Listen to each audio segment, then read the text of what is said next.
Hello everyone, and welcome to the last thoughts of a busy mind. And this is chapter 107. This one titled "A Nostalgic Attack." Now, this is a hectic episode. It's going to be very hectic. I am incredibly unprepared to record, and I'll tell you in a second why. My drink today is some sparkling water that I got for drinking on the road. Now,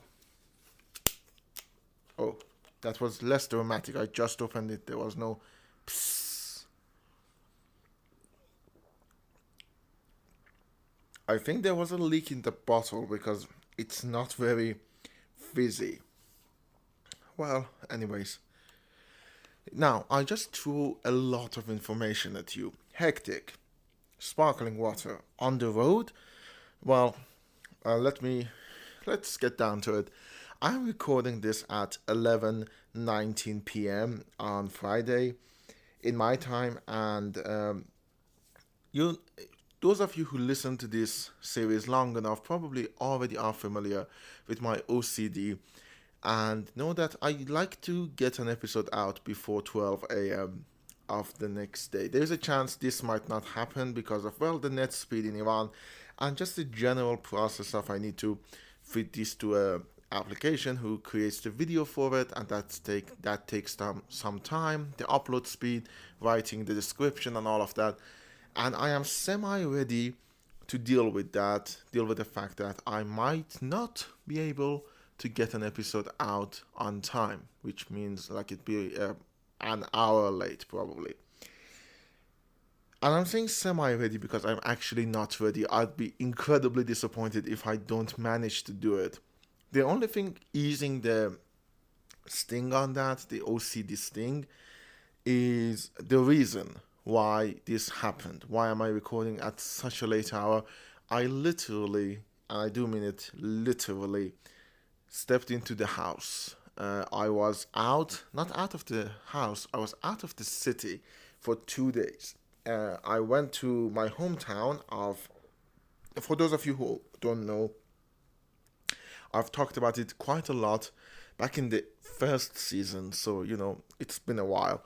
Uh, but I think it was like chapter 15 or 14 that I talked about it.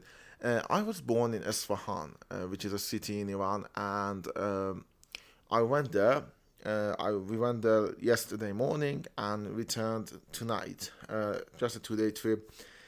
Uh, and so, yeah, I'm recording very late. And I'd be more pissed off, honestly, if it wasn't for the fact that I had a great time visiting. I went there with a few relatives. The reason for it was not so welcome. It was for a funeral, not a funeral. Funeral happens right after the uh, deceased. It was for a wake. It was there's a tradition in I think most Islamic countries. I'm not sure about this. I know it is in Iran. There's a tradition in Iran that you have a wake, a sort of a ceremony thing for the third day after the passing of the deceased, and the seventh day and the 40th day. This was for the it was between the third and the seventh, but it was the weekend, and so they could have a ceremony, and they did a wake.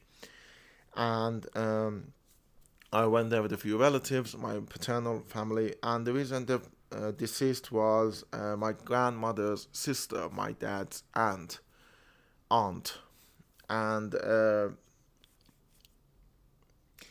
I'm not gonna say like it's a massive blow because even though I knew her and I was fond of her, I liked her.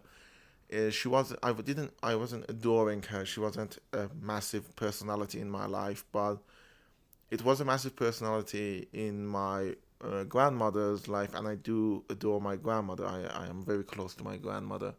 So I felt this thing when she was crying and asking, in a very melancholy way, that she wants her sister. My grandmother is quite old, and her I don't think it's dementia, but she's not as sharp as she used to be. She's a lot more childlike, and there was pain in those words, and so it wasn't a good reason we went there.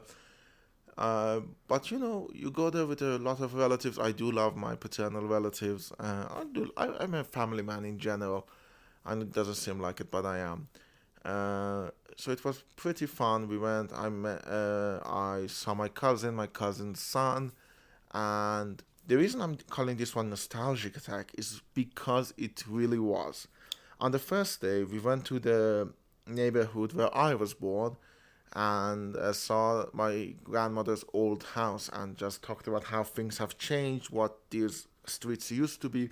I moved out of that city when I was like 5 years old. I don't have a lot of memory, but I have a lot of told memories like, oh, this is where this used to happen, and this is where this used to happen, and I've seen a bunch of videos.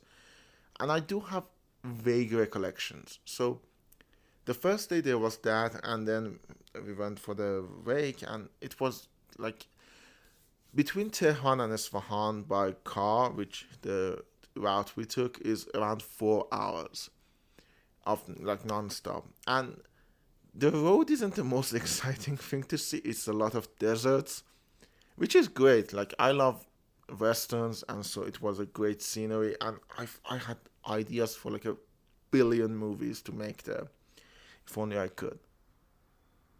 I mean, I guess I can. Nothing's stopping me. Well, a lot of things are stopping me, but anyways, that aside, it was a tiring journey. And then today, we went to the break and then to the grave site. I don't like graveyards. I have my own problems with them ever since I lost my grandfather when I was 12. I'm wary of graveyards. I don't like them. I don't want to be there.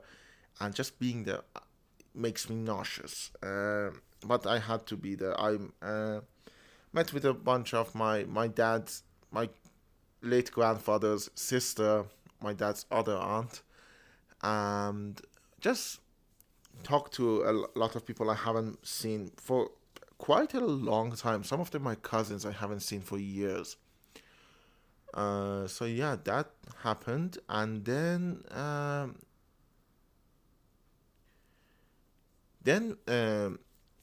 my with the family we went to their old neighborhood, the neighborhood where my dad was born, and they spent most of their childhood. And I, well, admittedly, obviously, don't have a lot of memories about that. I don't have any memories of that place, like at all, because well, by the time I was born, they lived in a whole other neighborhood. And even by the time I think, youngest aunt was born, they moved pretty quickly after that. Anyways,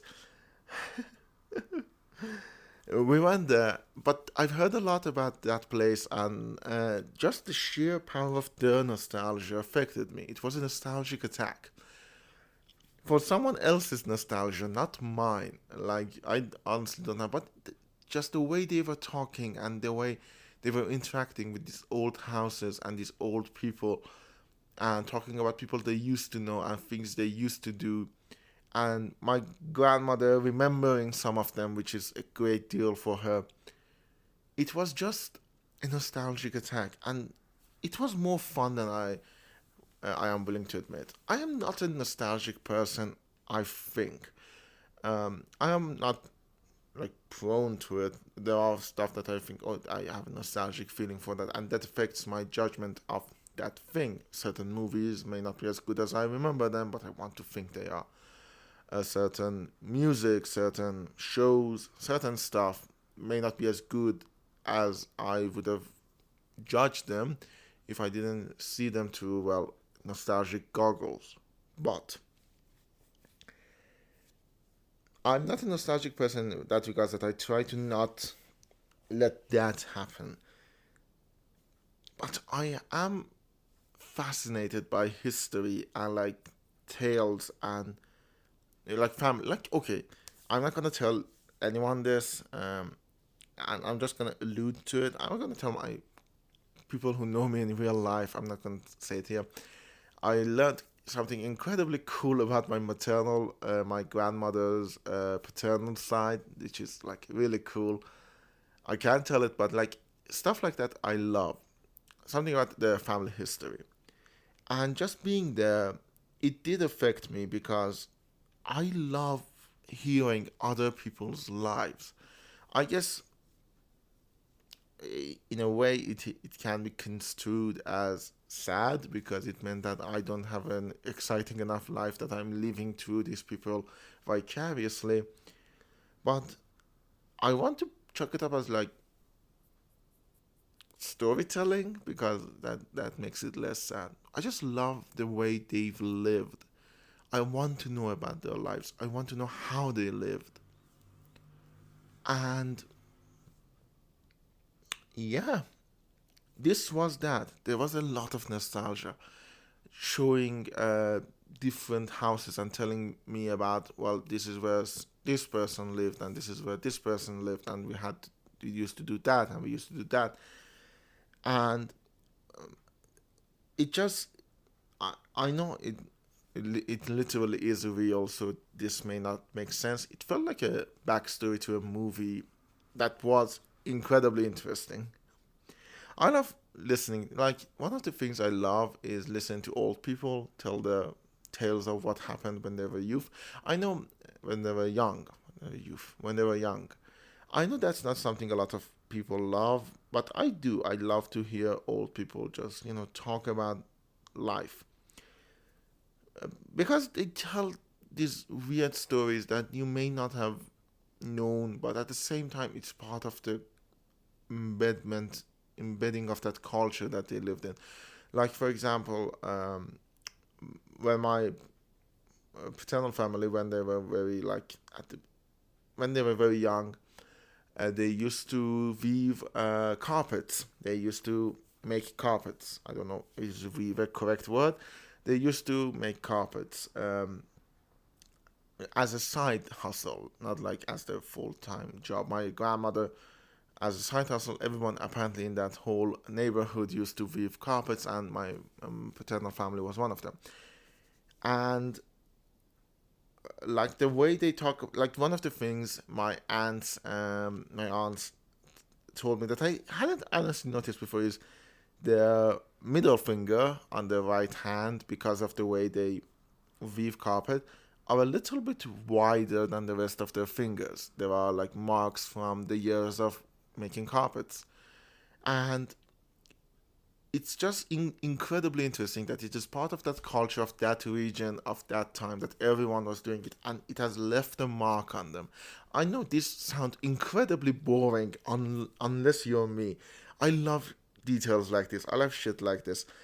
And I just had a ton of it. And that's why, because even though I'm probably more than likely I'm going to miss that deadline, and this episode will be out at like the early hours of Saturday my time, um, I'm completely okay with it. I had a ton of fun. I had a lot of these memories, and I learned quite a lot, both about family history and just details that I might not have known before. And just, it felt good.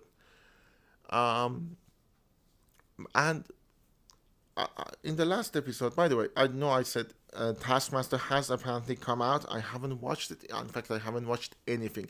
I had an incredibly busy 2 days, to the point that for those of you who know me that I'm kind of addicted to watching shit, either when it is panel shows or YouTube videos or anything.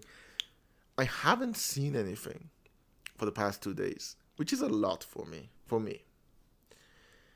So, as I was saying, um, I haven't watched Taskmaster.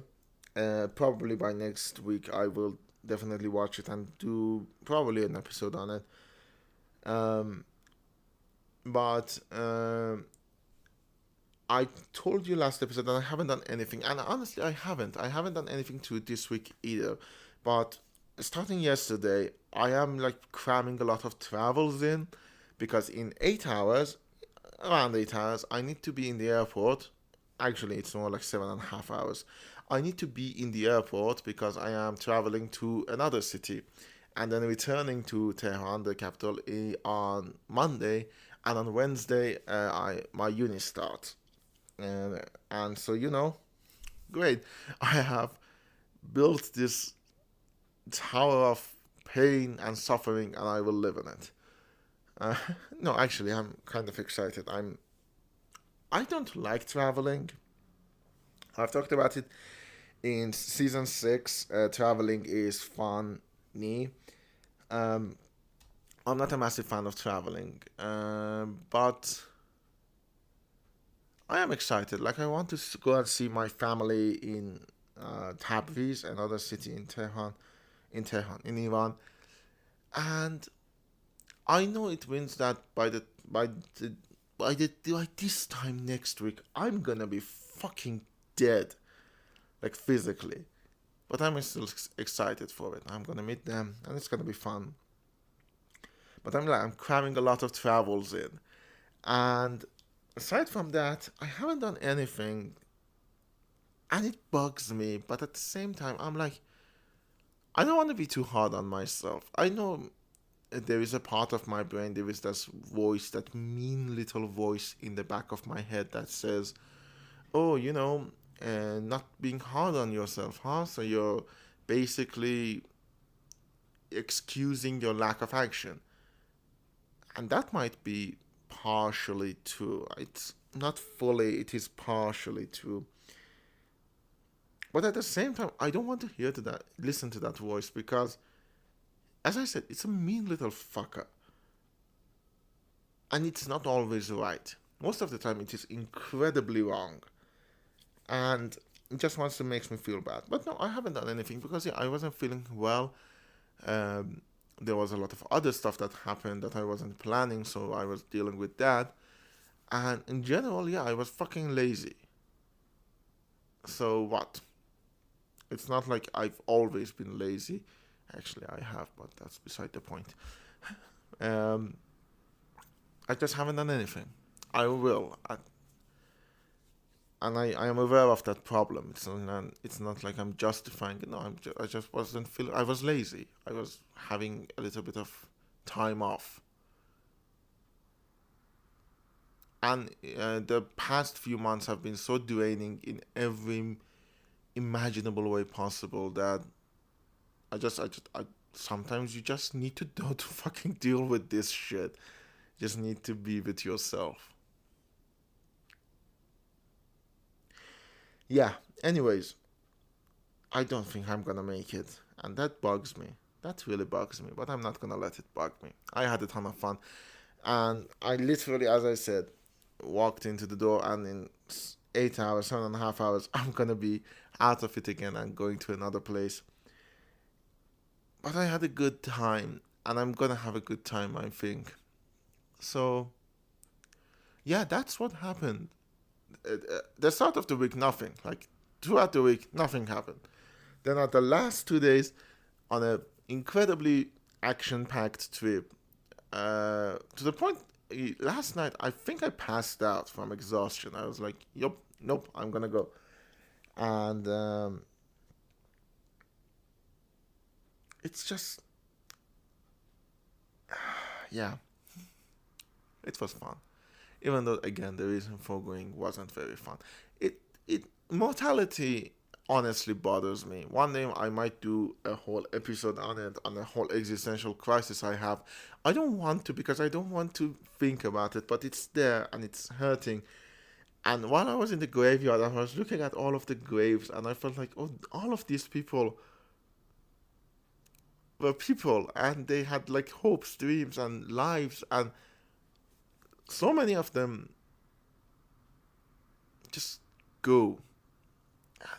That's not good, is it? That's not good. Anyways, tell me your existential crises in the form of a voice. I've checked. You can send me a voice. There is a link in the description if you listen to this on a Spotify or Anchor. It's rest in peace, Anchor. Spotify for podcasters. You can send me a voice message. Do send me a voice message and tell me your opinion. Just keep talking to me. And your message will be played at the beginning of the next episode, and you might shape a whole episode around your message.